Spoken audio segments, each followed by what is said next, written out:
Halo semua, karena ternyata banyak pertanyaan dari ateis dan agnostik tentang Kristen. Jadi saya buatkan video ini untuk menjawab pertanyaan teman-teman yang ateis dan agnostik, termasuk Konghucu, Buddha, dan lain-lain tentang Kristen. Jadi pada video ini kita mulai dari awal ya. Kita mulai dari nol, dan saya akan mengambil sudut pandang yang paling skeptik. Oke, kita mulai aja ya.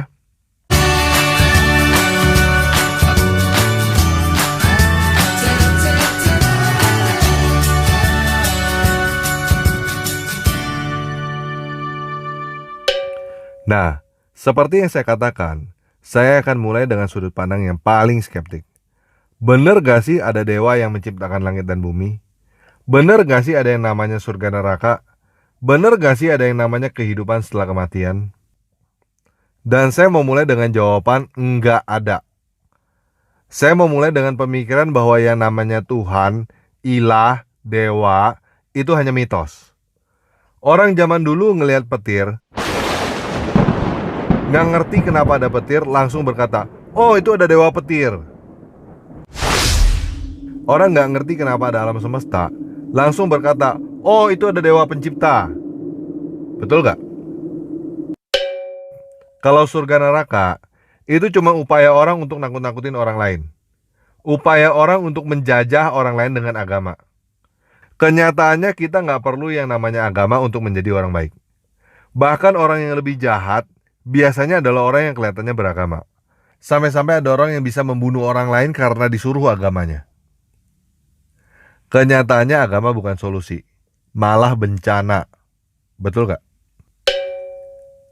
Dan kehidupan setelah kematian, itu nggak ada.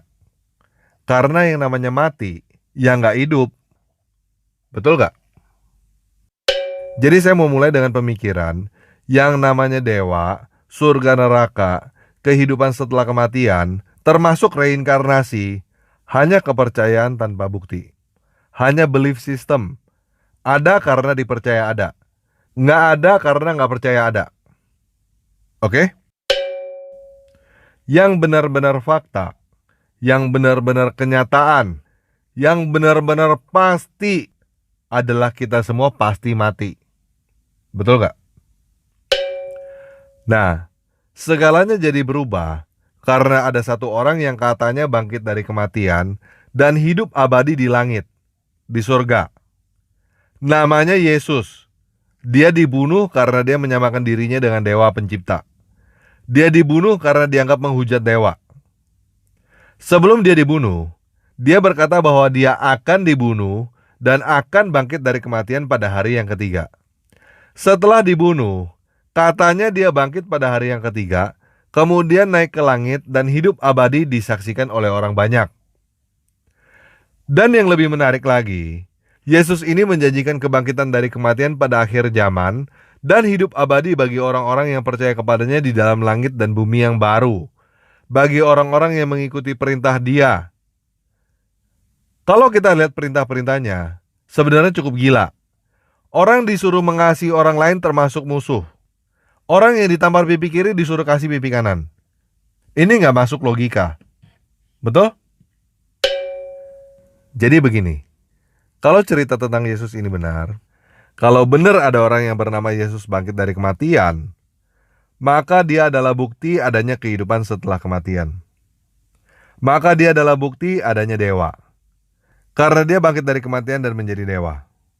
Karena dia mengaku bahwa dia adalah dewa pencipta langit bumi dan berkuasa untuk memberikan hidup abadi bagi orang-orang yang sudah mati.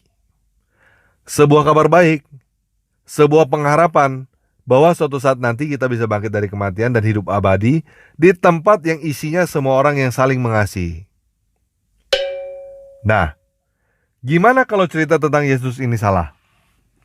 Kalau cerita tentang Yesus ini salah, maka kita semua setelah mati ya mati. Selesai.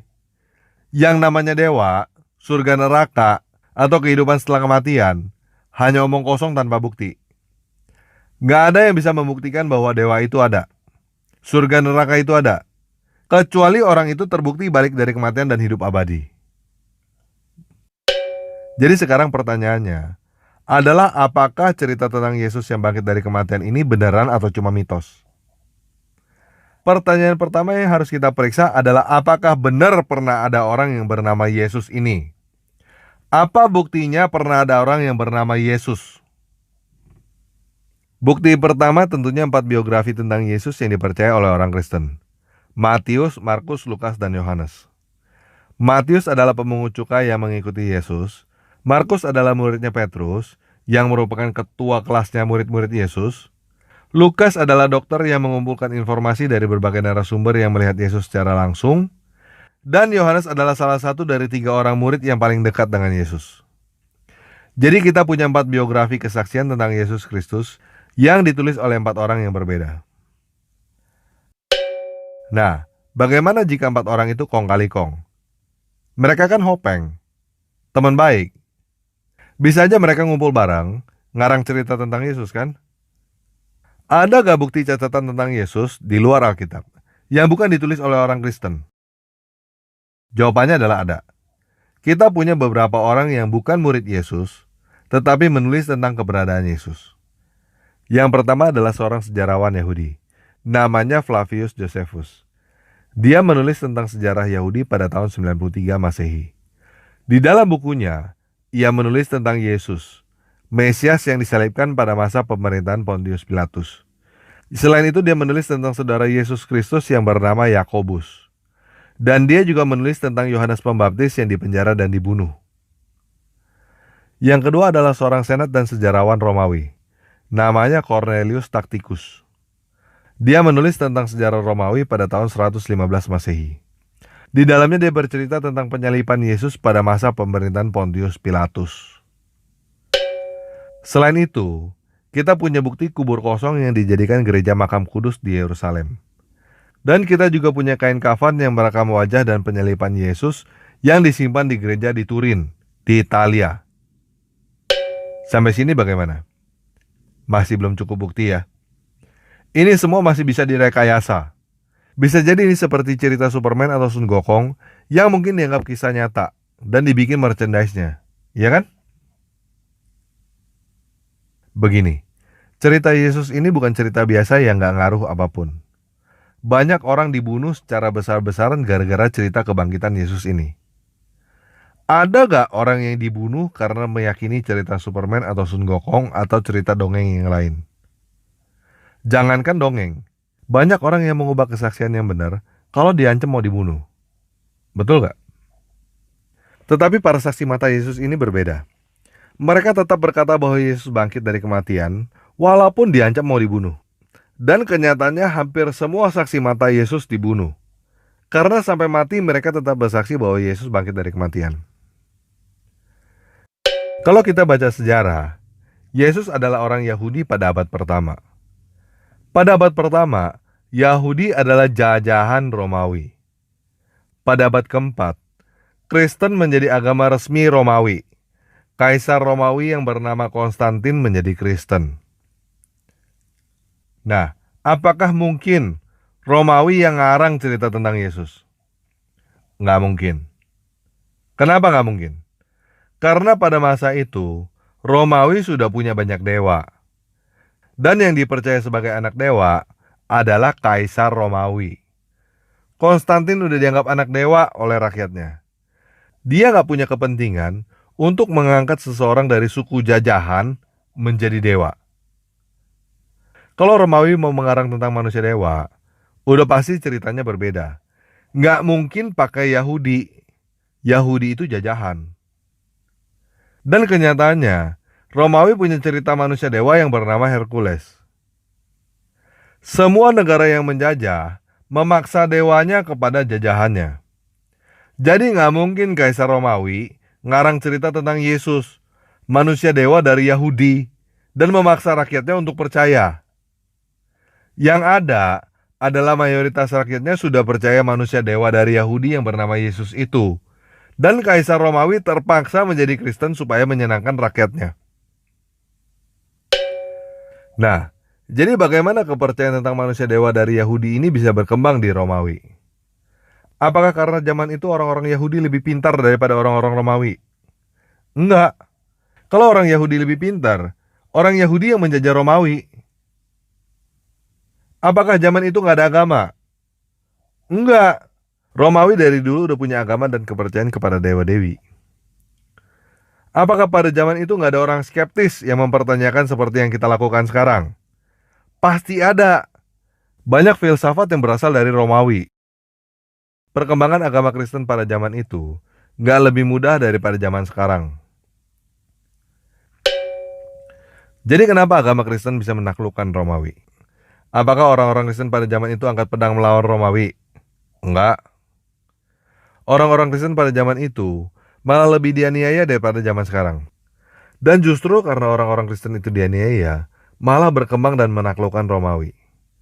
Karena orang-orang itu sampai mati nggak mau menyangkal kepercayaan mereka tentang kebangkitan Yesus. Apakah kita bisa membuktikan bahwa orang-orang itu berani mati? Ya. Sekarang ini kita bisa melihat salah satu buktinya dengan mata kepala kita sendiri.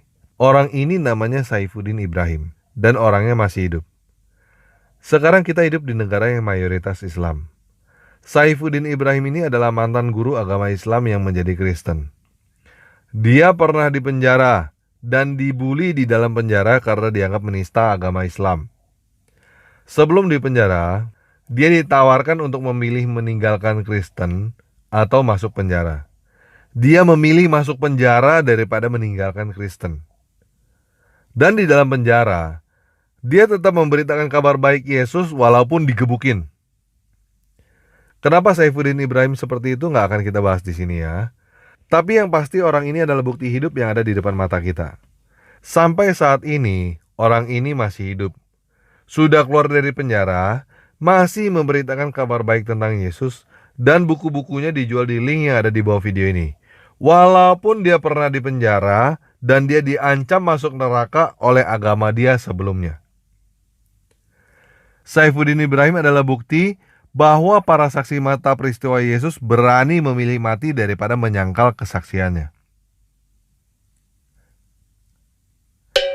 Petrus memilih disalibkan terbalik daripada menyangkal.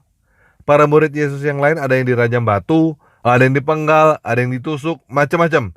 Hanya karena memberitakan kesaksian bahwa Yesus bangkit dari kematian. Mereka nggak mungkin mau dibunuh kalau mereka nggak benar-benar menyaksikan kebangkitan Yesus. Jadi kita punya 4 bukti tertulis biografi tentang Yesus. Kita punya bukti catatan sejarah dari orang yang bukan Kristen.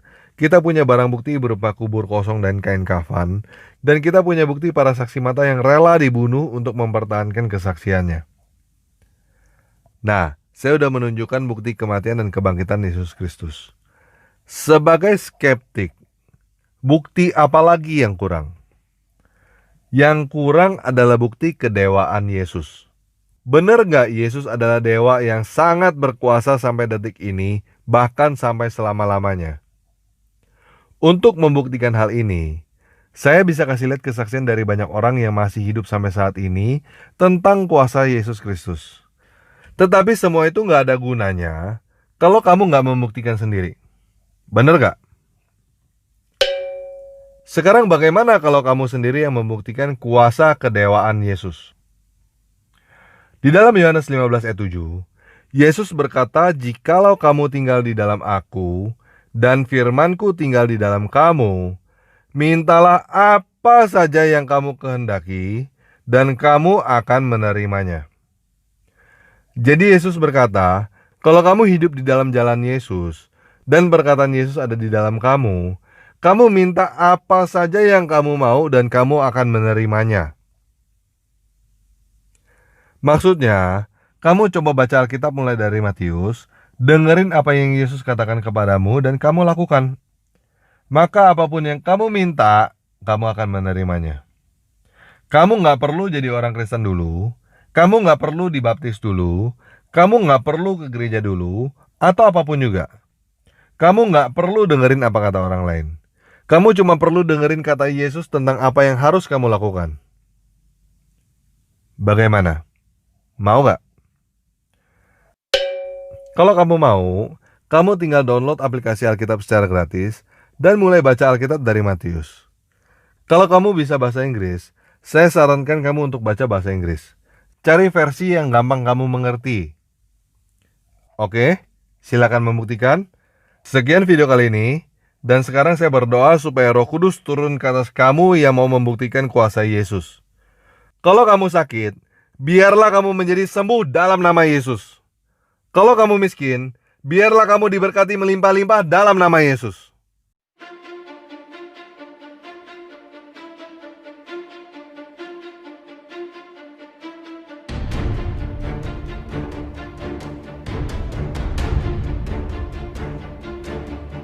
И увидел я новое небо и новую землю,